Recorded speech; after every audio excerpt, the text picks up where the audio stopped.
typically we're looking at three markets: Australia, the United States, and Canada.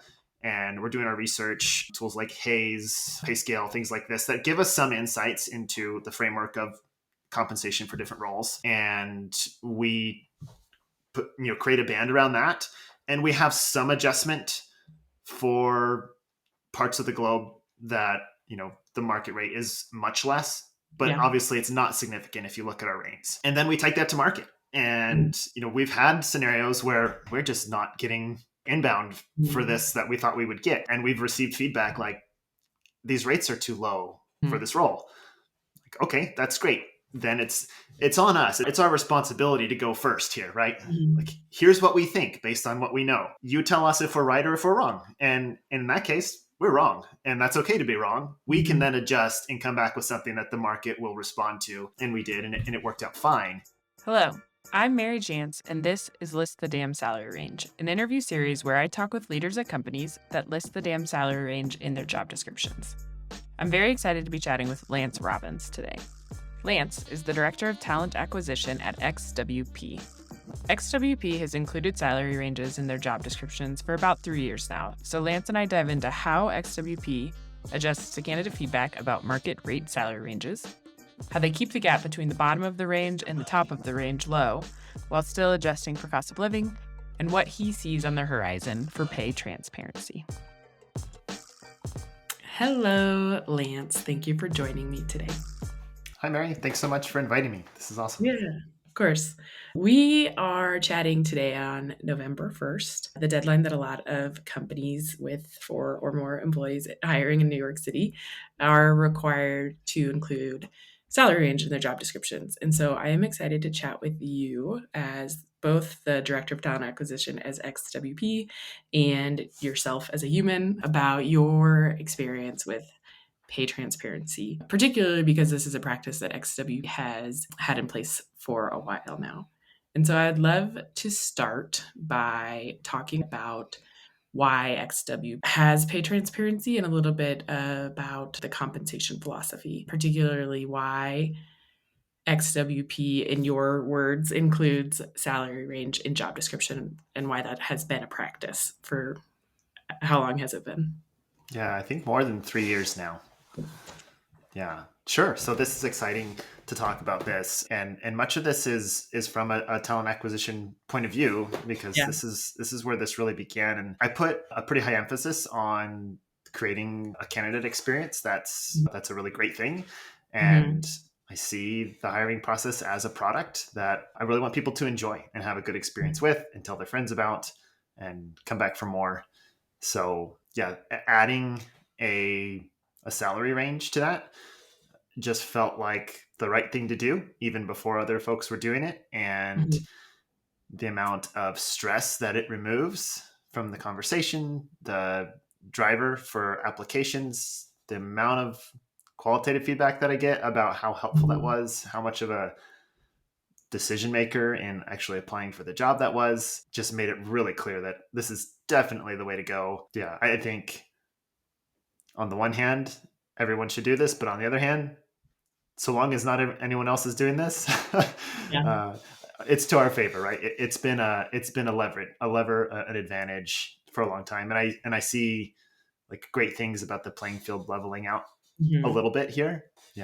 Yeah, I think that's an interesting perspective because for a lot of companies that have had pay transparency for a while now, it has been a pretty strong competitive advantage. And it's, of course, great that everyone is moving in this direction. But I think that's why your perspective in talent acquisition is really interesting. And so I'm curious what type of feedback you've heard from candidates. You kind of mentioned anecdotally that they really appreciate it and they like it, but I'm curious if there's anything more specific about how candidates feel about XWP, including these ranges.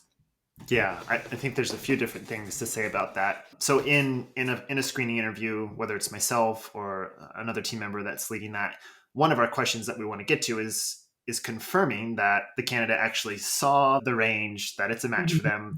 Because every now and then you get folks who are just sending out mass applications that didn't actually even read the job description. They just liked the title. But we want to validate that. And I mean, the vast majority are saying, their eyes light up when we get to that question. Yeah. Yes, I did see that. Thank you so much for including that. Regularly, it's, yeah, that's one of the reasons why I applied for this job. Yeah. And it's really helpful, and we may talk more about this later on, but it's really helpful market validation about like Hmm. range is in the right place. Are we getting the applicant flow that we should be getting? And as we're talking to candidates that seem like they have the right experience, they're at the right place in their career to match what we're doing. Is what we're pitching as a range matching their Hmm. expectations? There's a lot of third-party data that you can collect as a benchmark, Hmm. but the reality is what's really happening in the market. And I hear this as an argument against sharing the salary range Yeah. because people say, I don't want to price someone out, or, whatever excuse they want to make, the market will really, really hold you accountable if you're putting it out there. Yeah. I think that's interesting. And I want to come back to that because I think it's going to be fascinating as more companies have salary range, what those conversations look like. But one thing I noticed in your job descriptions that I think is interesting is that you all include both contractor rates and base salary for being hired as an employee. And XWP hires internationally. So, of course, there's some compliance pieces to that about how you can hire people. But I think that pay transparency is going to lead to more conversations about employment type and flexibility and how you're compensated. And generally, we're moving toward, at least in the US, people wanting to work more as independent workers and contractors. I think there are reasons, again, particular to where XWP hires and particular to your business model. But I'd love to hear a little bit about how those conversations happen in the hiring process and if you are seeing people who legally could be hired as employees ask about being hired as contractors. Mm-hmm. Yeah. So to your last question there, yes, that does happen. We have folks that they prefer to be freelancers. Maybe they're nomads. Maybe they're, have a portfolio of clients that they work with. XWP does not make an issue about, okay, you're working with us for half of your time and you're building a product on the other half of your time, or you're doing consulting somewhere else for another half of your time. That's okay. Like, we're not needing exclusivity here. Understand that people have their own choices, their own preferences, things that work well for them. We really want to work with the most talented folks that we can. Mhm. And so we try to create a lot of scenarios where that can work for different people. And, again, we expand that to the globe as much as possible then as well. There are legal ramifications of hire versus contract, employee versus, Mhm. 1099 in the US, for example. But whenever we can legally comply and give that option for both, Mhm. we want to make that available to people and understand that how you administer benefits is going to be different when you're working with a contractor versus an employee. And so, we have to think about that and how we share our compensation for those ranges. And so Mhm. you'll notice that, like, if you do a direct calculation from salary to hourly, Right. the contractor rates are going to be higher because contractors are supplying benefits for themselves. And we want to Mhm. give people the freedom to choose what they do with that. Mhm. So if they want to build in more time off, if they want to build in, you know, certain kind of other benefits, learning, development, tooling, things that we really are restricted on what we can apply, can Mhm. can give to a contractor. We want to build that into a contractor's rate. Yeah, I think that's really smart because not only by hiring internationally, you expand your talent pool, but then also by not limiting the type of contract that people can join, you have unlocked this whole other talent pool of people who are really smart and might be a really great match for working at XWP, but don't want to come on as an employee. So I think that's really interesting. And to that point, we've relied very, very little on markets like New York City and San Francisco Right. because the world is full of so many great people. They're not Mhm. all concentrated in these major tech hubs where rates are really, really high, which makes it difficult for us to Yeah. compete with our Yeah. business model. Yeah. Yeah, I think that's a great way for us to come back to the market conversation. And so I'm curious for these salary ranges or contractor rates. Are you using a local market or does XWP adjust based on cost of living? How does that work? Yeah, there's a number of factors that come in. None of them play a tremendous, role in it. We don't Mhm. have, I mean, you can see what we advertise. We don't have a really, really broad range. And so that means, someone in a very low cost of living area isn't getting a market rate for a really There. low cost of living area. And when I mean that, I don't mean like Mississippi versus New York. I mean New York versus Philippines or Sri Lanka, like areas where Yeah. it's much greater disparity between the two. So typically we're looking at three markets: Australia, the United States, and Canada. And we're doing our research tools like Hayes, PayScale, things like this that give us some insights into the framework of compensation for different roles. And we create a band around that. And we have some adjustment for parts of the globe that, the market rate is much less, but Yeah. obviously it's not significant if you look at our rates. And then we take that to market. Mm. And, we've had scenarios where we're just not getting like inbound for Mm. this that we thought we would get. And we've received feedback like, these rates are too low for Mm-hmm. this role. Like, okay, that's great. Then it's on us. It's our responsibility to go first here, right? Mm-hmm. Like, here's what we think based on what we know. You tell us if we're right or if we're wrong. And in that case, we're wrong. And that's okay to be wrong. We can Mm-hmm. then adjust and come back with something that the market will respond to. And we did, and it worked out fine. But it essentially kind of opens you up to the feedback of the Yeah. world you work in and you're a part of. Yeah. That's really interesting. I read something the other day. It was something along the lines of, as individuals, we are just developing a skill set that the market values. And then it's sort of up to us on how we sell that, which is kind of a, I don't know, black and white view of employment, but it is accurate. And so I think that's an interesting example of when, um, as a company, you have this market rate that isn't in line with how much people can sell their skills for. Yeah. And it showed, right? And Yeah. then we have an opportunity to respond to that. So Yeah. yeah, I'm there's curious what that conversation looks like for you working in talent acquisition. You're sort of probably one of the first, or someone on your team is one of the first to kind of get that signal that the range is low. So then what, like internally, what does that process look like to revisit the salary range? yeah. So for us, it's alerting the hiring manager saying, hey, what we thought here, and of course, hiring managers have input on this as well. What we collectively thought about this, the market's not validating, so we need to revisit this. And we'll take another look. And of course, we have our CFO that's going to need to sign off on things like this. So it can be pretty nimble, though. We're fortunately a company of 100 and like Right. 10 people, so we're able to get to the decision makers pretty quickly and get Mhm. decisions made and signed off on and publish something new. So um, it's not complicated. It's Yeah. get the feedback, respond, validate. Yeah, I love that. All of the words that you used, I think, make a lot of sense. I often encourage people to think about compensation and pieces of a compensation like a product. So if you're not getting the right signal, just like any product you're putting out there for customers, you gather feedback and you iterate. Mm-hmm.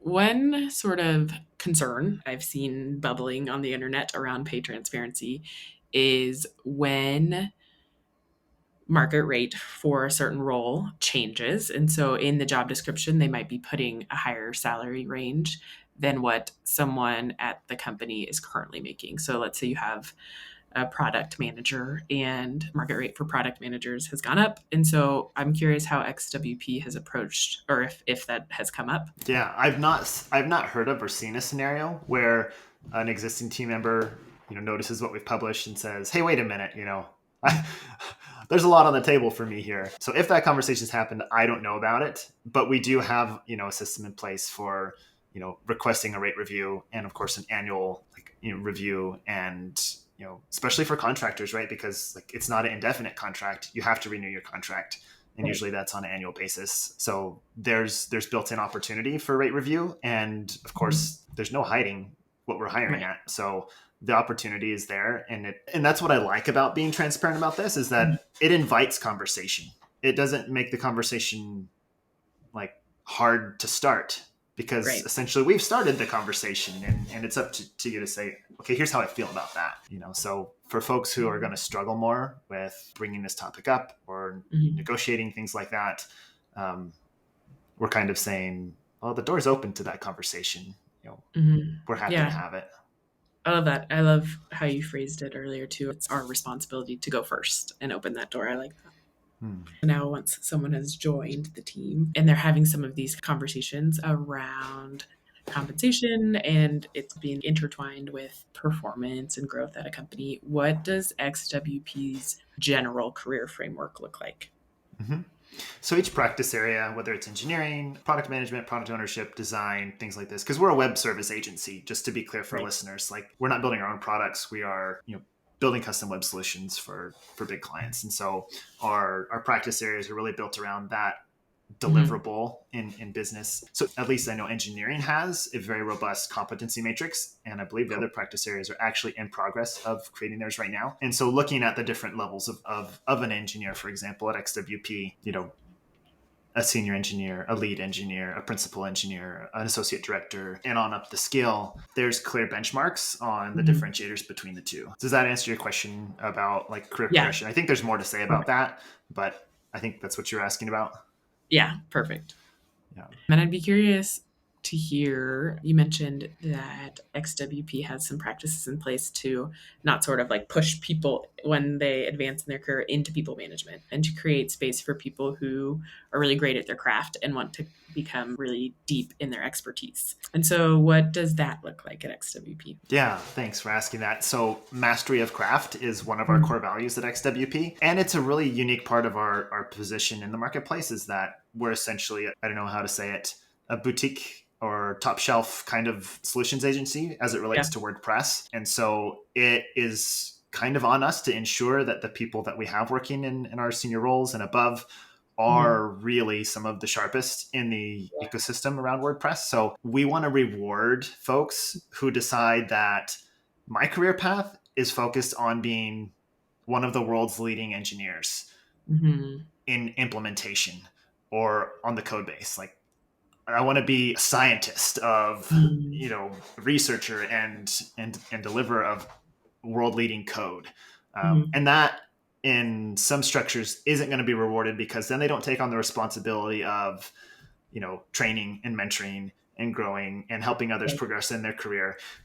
But that's not that person's career desire or Mhm. maybe their skill set, because let's be Mhm. honest, not everybody is in possession of the tools and natural inclinations to be a Yeah. people manager, and we don't want Mhm. to force people that direction if that's not where they want to go. So we have a progression path for folks that really want to be solutions experts. Mhm.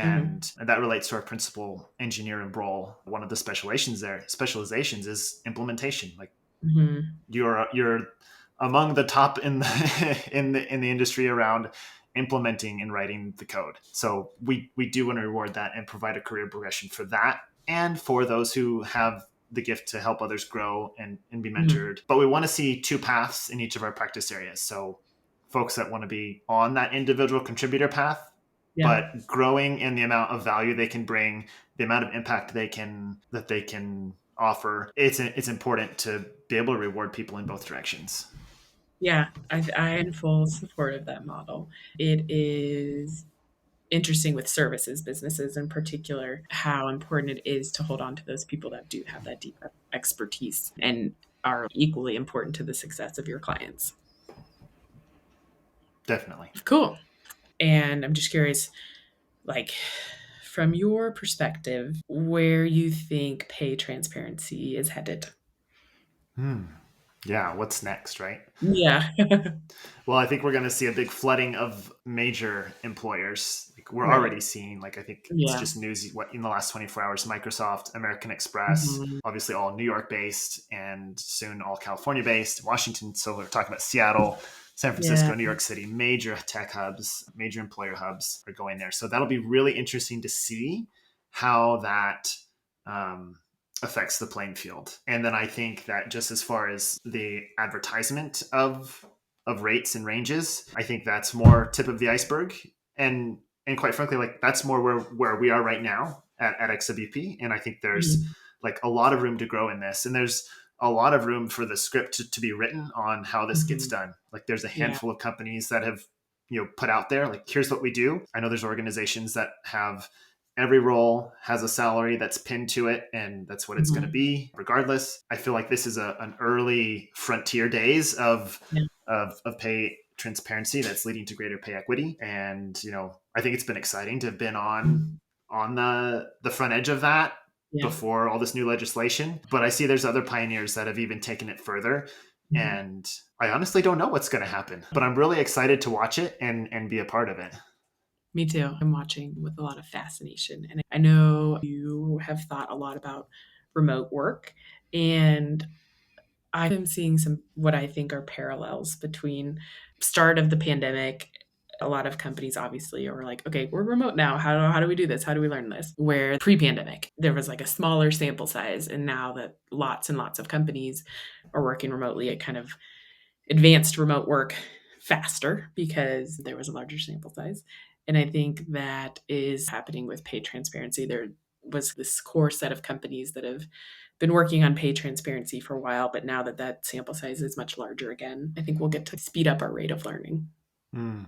And I also wonder if, in the same way that, well, okay, well, I see differentiation, and that legislation is driving Yeah. pay transparency today, whereas the market drove remote in the Yeah. past. Because people could refuse to, business leaders could refuse to have allowed Yeah. for more flexibility in remote. Their companies would have suffered greatly for that. And so, smart leaders said, okay, we're gonna jump in on this, and Hmm. the earlier the better, and that's played out. I'm a big proponent of remote work. Obviously, you called that out. So this is Hmm. a little bit different in that this is forced, and so Hmm. I wonder if we'll see organizations trying to find any loophole they can to work around this. I have already heard of some that are outsourcing to a recruiting firm, so that way they pass the buck on this. Hmm. In other words, it will be interesting to see, because those that grabbed onto the remote thing did it from a place of innovation and forward thinking and like Hmm. business responsiveness. And those that are getting on board now, like the day that it goes into effect, Yeah. were obviously resisting up until today. Hmm. Um, this wasn't their model. This wasn't innovation for them. They're having to. They're stuck with something they don't want to do, Hmm. but they don't have a choice. So, thing to watch on that. Yeah, I earlier this morning was refreshing, looking at jobs hiring in New York City, curious to see how people were approaching it. And I do think exactly what you're saying. There's a wide spectrum in how people are approaching it. Some who haven't included it, some who kind of just like sneak it into the bottom, and some who have maybe have taken time to write out more about their approach to pay. And it's obviously a lot of work. And there's so much complexity based on team size and location and how you hire. As you've seen at XWP, it's definitely worth the amount of work that goes into it. Definitely. Cool. Okay, my last question to wrap up is general advice you would give to someone at a company who's just kind of at the start of this pay transparency journey, trying to figure out, okay, how do I start? What do I do first? Mm-hmm. Yeah, my thinking is that you have more to gain than you have to lose by going in Mm, on this. I know there's a fear that if I put the range up there, everyone's going to come in asking for the top of the range. We've built a pretty robust evaluation process, which is really important for us too as a remote organization, because we just can't have that intensive, 4 or 5 hour on site and get so much right. done. So we have layers of finding out about people and people finding out about us. And that pretty well reveals where folks fall on a range in terms of seniority and ability to jump in and contribute. I think there is, a lot of room for not having to be pinned to the top end of your range. So I'd be saying don't let that scare you. And if you're in a state or a country where this isn't law, this isn't legislated, my advice would be think about it now, Yeah. because I imagine it's coming. Hmm. And why be resistant to it when you could really get ahead? And my experience has been this is a real competitive advantage for your team Hmm. in terms of talent acquisition, talent attraction. You will be a differentiator from your competitors if you embrace this. And honestly, I think people appreciate transparency in the workplace so much. And this is a hint to people that you don't have a whole lot to hide. And that's a Hmm. place that they want to work. So it's not just about the money, because Hmm. they can guess that other competitors have similar ranges. Like, it's not a huge surprise, but this is a sense of assurance that Hmm. if I go work with you, you don't have a whole lot to keep from me. Yeah, I love that. Cool. Okay, well, thank you very much for joining me today, Lance. Yeah, my pleasure. Thanks so much, Mary.